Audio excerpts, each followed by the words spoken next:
Salut les squads, j'espère que vous allez bien. Pour ma part, ça va super. Alors oui, ça fait un petit moment que je vous ai pas fait de vidéo. Oui, j'étais en pause.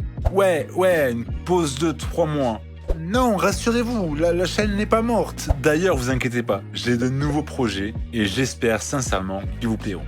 Aujourd'hui est un jour assez spécial pour moi puisque je fête mes 27 ans. Si vous êtes un habitué de la chaîne, vous savez que j'ai à cœur de vous offrir chaque année une vidéo spéciale. J'ai donc décidé de vous proposer un contenu un peu différent de ce que je fais d'habitude, avec un sujet que je n'ai encore jamais traité sur la chaîne. En ce jour qui m'est si cher, laissez-moi donc vous parler de Nagatoro. Il s'agit d'un animé dont le genre est classé harcèlement. Cependant, vous allez voir que je ne suis absolument pas d'accord avec cette classification. Cet animé est vraiment fantastique et m'a personnellement beaucoup touché. Je vais donc vous raconter l'histoire d'un adolescent timide, solitaire et dessinateur. Il s'agit de Naoto Hashuji, plus connu sous le pseudonyme de Senpai. Oui, parce que tout au long de l'anime et même dans le manga, notre héros sera appelé Senpai. Notre protagoniste est un élève de seconde année. Il va faire la connaissance de Ayase Nagatoro, alias Nagatoro, qui elle est en première année. Celle-ci n'aura de cesse de le provoquer et de se moquer de lui.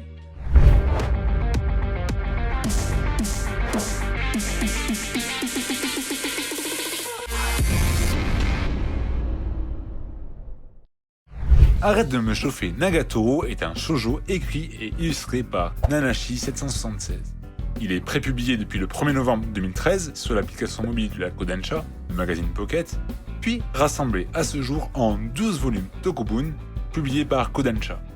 La version française est publiée par Nové Graphics depuis le 12 mars 2021 et compte à ce jour 3 tomes. Pour ceux qui seraient intéressés, le tome 3 est sorti en France le 19 septembre 2021. Et aujourd'hui, le 9 décembre, sort le 12e tome au Japon. Le 1er juillet 2020, une adaptation en une série télévisée animée de 12 épisodes a été annoncée.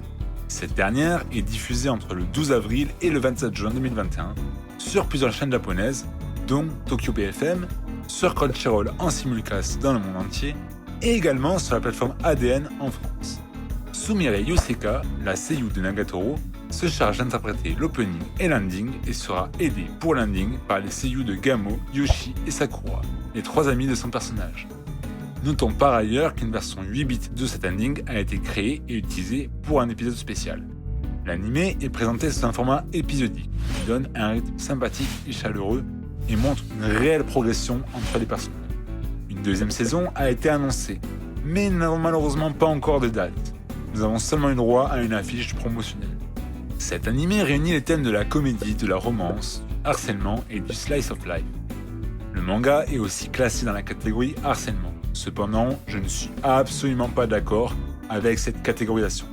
Selon moi, il s'agit plus de taquinerie que de harcèlement. D'ailleurs, j'ai beaucoup de mal à comprendre et à accepter cette classification.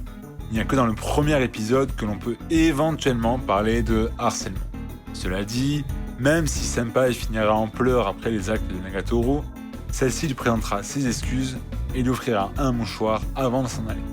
À la fin du premier épisode, Senpai affirme n'avoir rien contre le fait de parler avec Nagatoro.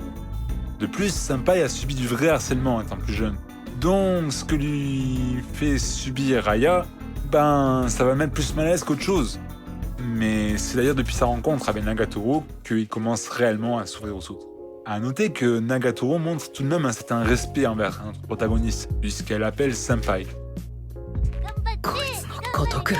Une marque de respect envers lui. Concrètement, que raconte l'histoire ? Eh bien, Senpai est un garçon solitaire, plutôt renfermé et distant. Il se consacre à sa passion, le club d'art. Et d'ailleurs, c'est au club qu'il passera la majeure partie de son temps. Il va se faire embêter par Nagatoro, qui va multiplier les moqueries et taquineries à son égard. L'anime est plus profond qu'une histoire de harcèlement. Bien que Naoto ne soit pas très sûr de lui au début, Aya va vraiment aider notre protagoniste à booster sa confiance en lui. Cela va énormément l'aider à s'affirmer en tant que personne. L'anime, qui se présente en format épisodique, va nous permettre de suivre plusieurs aventures de Senpai et Aya, comme par exemple la sortie à la plage ou au festival. Il y a aussi beaucoup d'humour et de grosses références à des œuvres connues de la Japanimation. Pour ce qui est de mon avis, je suis simplement tombé sous le charme de cet anime. L'ambiance est sympa, les personnages sont attachants. L'animation, elle, m'a plu, même si je dois avouer que l'absence de détails sur certains visages m'a un petit peu perturbé lors du premier visionnage.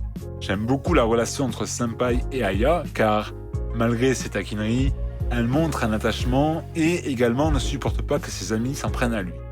Je ne suis cependant pas d'accord avec la classification de harcèlement car de mon point de vue, Aya ne harcèle absolument pas Senpai. Elle le taquine, certes parfois un peu fort, mais on voit très bien que ce n'est pas de la pure méchanceté. Encore une fois, l'histoire est bien plus belle et profonde qu'une simple histoire de taquinerie, car il y a un sens fort et on le comprend en ayant vu la saison au complet. J'ai aussi lu les 3 tomes sortis en France et il a noté que l'animé est très fidèle au manga. Au niveau des OST, je suis également conquis. J'ai particulièrement apprécié l'ending en 8 bits pour l'épisode 6. Le format épisodique est lui aussi très plaisant. Pour conclure, je vous recommande très fortement cet animé et j'ai juste hâte de la sortie de la saison 2. Merci à vous d'avoir regardé cette vidéo, n'hésitez pas à lâcher un petit pouce en l'air si c'est le cas, à vous abonner si ce n'est pas déjà fait, pensez à activer la cloche pour être au courant des prochaines vidéos, n'hésitez pas également à me donner votre avis en commentaire, je tiens tout spécialement à remercier Erwan qui m'a fait découvrir l'animé et qui m'a aidé dans l'écriture de cette vidéo. Petite information supplémentaire, notre site Akatsuki no Anime vient d'ouvrir et un calendrier de l'Avent gratuit est disponible. Il vous donne la possibilité de vous inscrire chaque jour pour gagner un jeu par tirage au sort. Tous les liens seront naturellement en description. Mention spéciale à Père Noël pour son type. Je vous dis à très vite pour de nouveaux projets. C'était Eren. Et quoi qu'il arrive, reste fort comme l'assaillant.